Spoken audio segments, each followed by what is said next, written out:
So the NBA draft lottery was about 30 minutes ago. I think the two big stories coming out of this are the Mavericks keep their pick. They're picking 10th. And the Spurs land their number 1 overall pick. So they're going to draft Victor Wembanyama. And if you listen to the podcast, I did a thing this morning on basically the 4 or 5 teams that I would like to see Wemby end up at, and then the 3 teams that I would not like to see him end up at. And 2 of the teams on that list were the Charlotte Hornets and the San Antonio Spurs.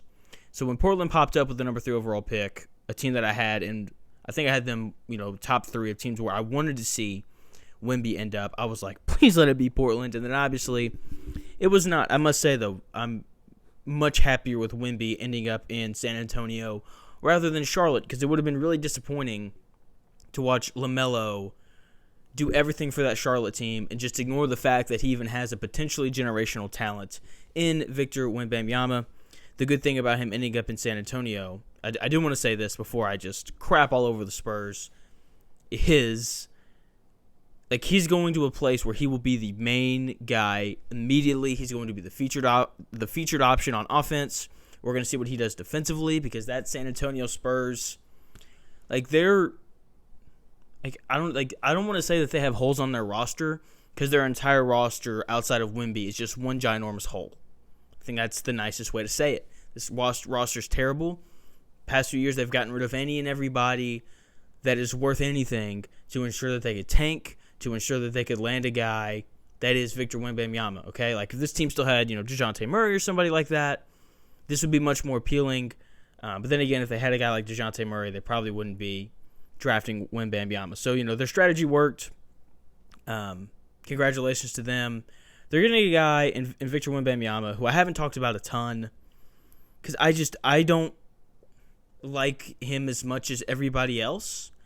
I texted my buddy today, and we were just talking about, Victor and Wemby, or Victor. Victor is Wemby. Jeez, Jonathan. Sorry, I'm trying to pull some stuff up here on my phone.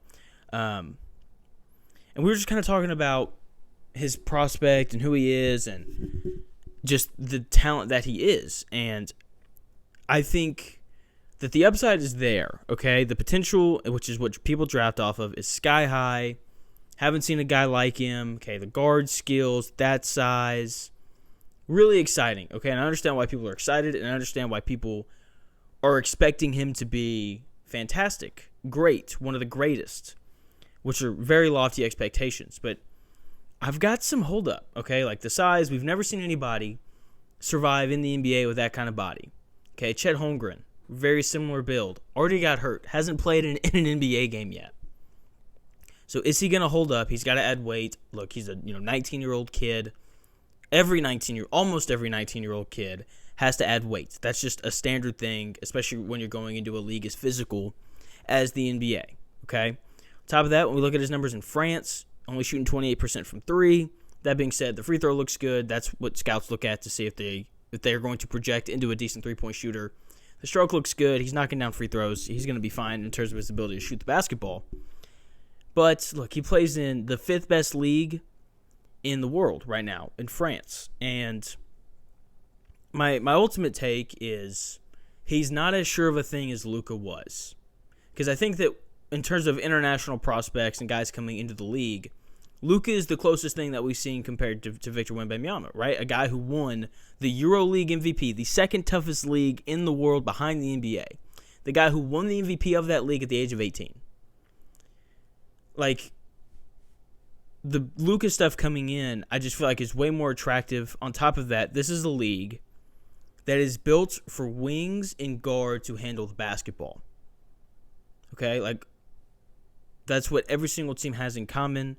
When we look at teams that have won recent championships, it's been teams with Steph Curry, the best point guard in the league, and teams with LeBron James, the best wing in the league. Like that's what this league is about, okay? Like the last time that a team won the NBA Finals where a 7-footer was their best player was 2011 with the Dallas Mavericks.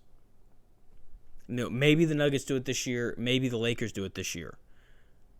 We'll see. But I think it's really hard.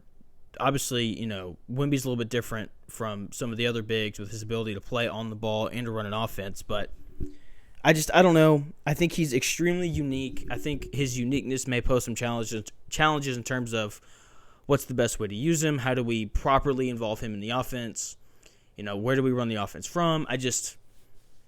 This is, one of the good things about him ending up in San Antonio, because if there's anybody who can figure out how to properly bring out the best in him, it is Coach Pop. So we'll see. Congratulations to San Antonio Spurs fans. They have been given a ton of hope. Sorry, Hornets fans. You have the second overall pick. You were one away. Sorry.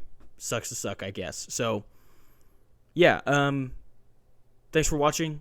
I'm going to have another video up later tonight breaking down Game 1 between the Nuggets and the Lakers, so make sure you subscribe so you can catch that. Drop a like on the video, and let me know in the comments your thoughts on Victor Wembanyama. Do you like that he's going to end up in San Antonio? Kind of give me your full breakdown and what all you expect out of him. Would love to hear your thoughts. Thanks again for watching the video, and I'll talk to y'all again later.